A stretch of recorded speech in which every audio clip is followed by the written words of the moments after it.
Good evening, everybody. My name is Tina Rittenhouse, and as you know, I am currently doing a video series on fear and some of the impacts that fear may have on you in many aspects of your life, especially trying new things in regards to jobs, business, online businesses. Those kind of things. So, this is day 3, and I just want to kind of just touch base with you and, kind of go on to the next topic. I do have, some notes that I'm referring to, so, please accept my apology if I kind of look down from the camera a little bit. One of the things I do like to do is I want to look right into the camera. I want it to be like I'm looking straight into your eyes, and that we're talking face to face. So I don't like it when I have to look away from the camera, but unfortunately I jotted a few things down here of importance that I wanted to make sure I hit on. So the first thing I wanted to talk about is the fear effect, and many of you are well aware, I'm sure, of the fear effect. And fear can have an effect on so many aspects of your life. Even though fear is pretty much in your mind, fear can also cause some very, very drastic physical reactions. It's kind of like that fight or flight reaction, that you have towards fear. And I'm sorry, my dog's causing the camera to jump up and down here. But anyway, your fear can cause, there to be an overwhelming amount of adrenaline pumped into your body. Fear can cause, your heart rate to speed up. Some people, it gets to a point where it speeds up so fast that, they call it an anxiety attack. But I've been there, I've been through it. And believe me, when it gets severe enough, you really truly believe you're dying, that this was a big one and you're having a heart attack. And I mean, that is how strong of an effect fear can have on your body, to push it to that limit, that you feel like you were having such a drastic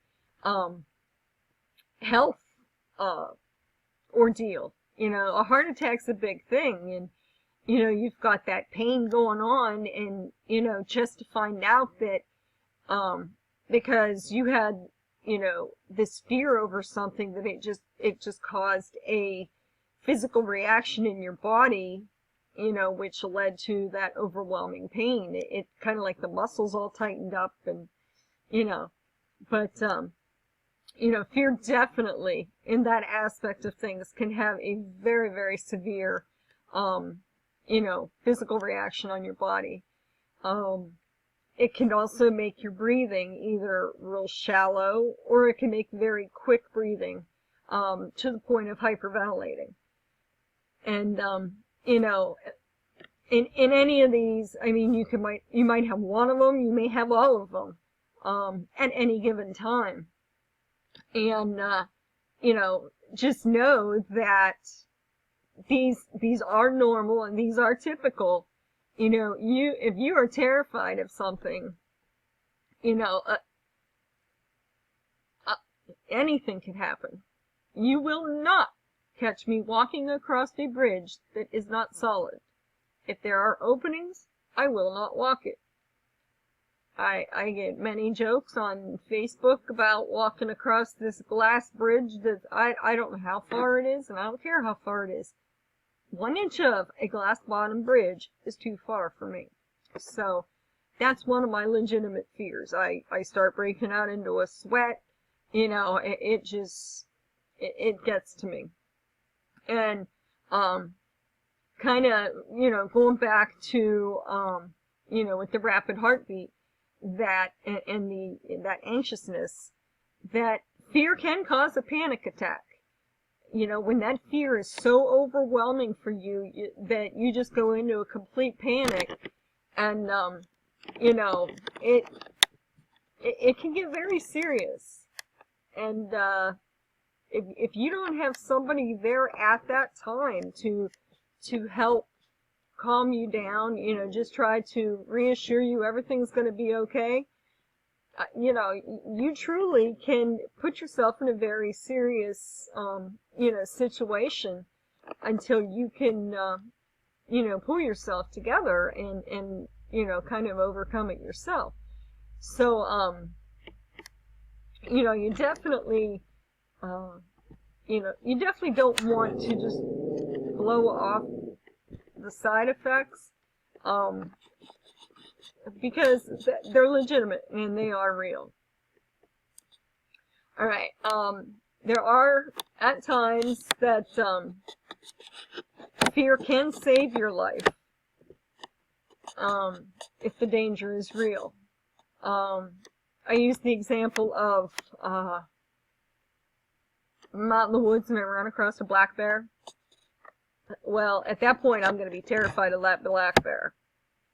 And I can guarantee you, as long as that black bear hasn't seen me yet, I am going to be running probably the fastest amount of distance that I've ever run in my life.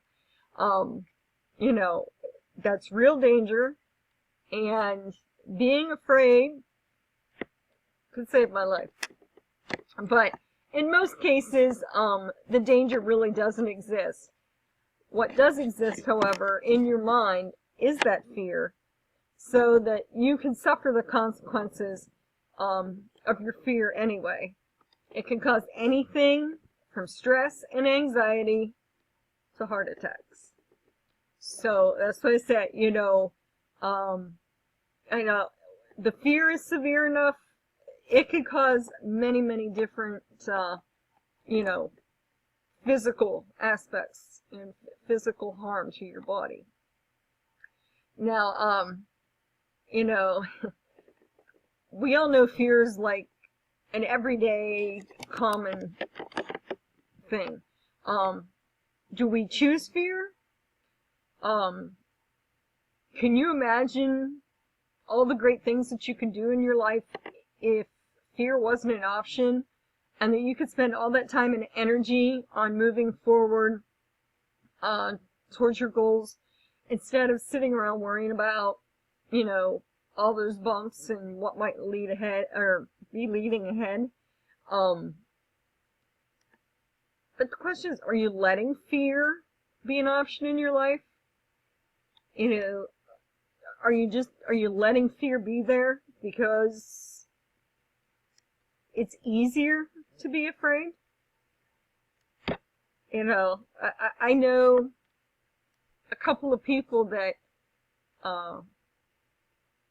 they live their lives on the fear of something may happen, you know, and, you know, and they spend a lot of their time conjuring up the doom and the gloom with the, well, what if this happens?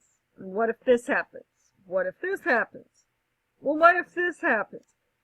If you spend your whole entire day, whole entire night, whole entire week, whole entire month living on what ifs, where are you?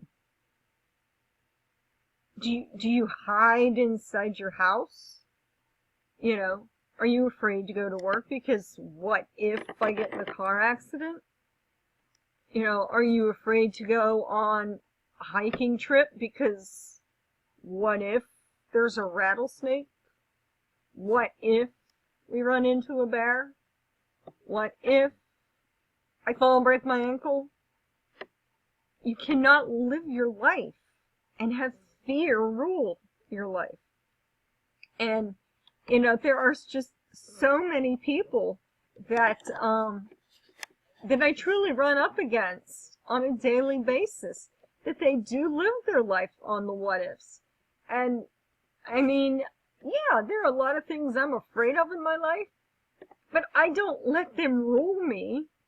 You know, if I let fear rule me, I wouldn't go to work every day.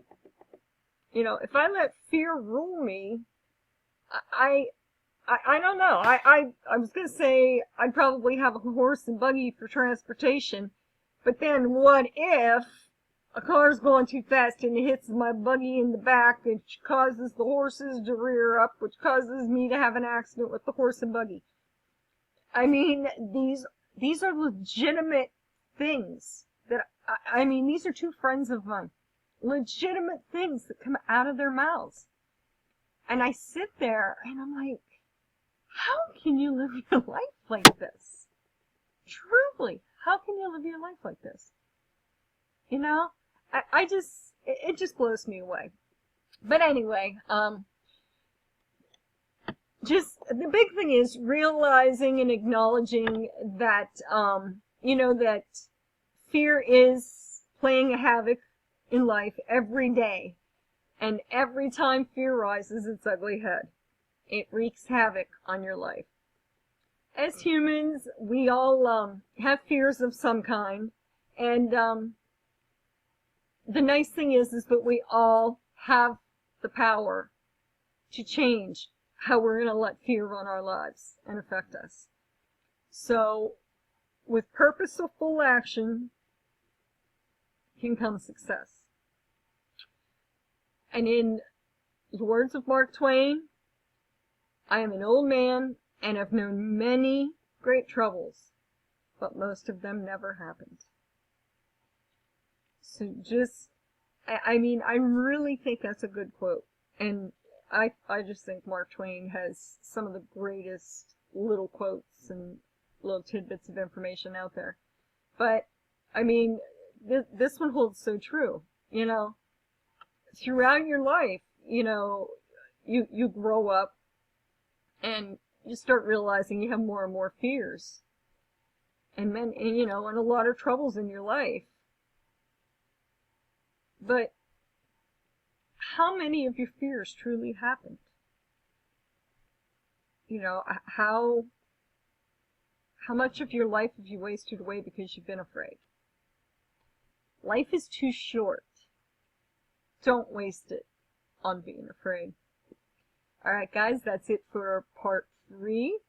I will catch up with you and touch base tomorrow for part 4. Take care. Have a great night.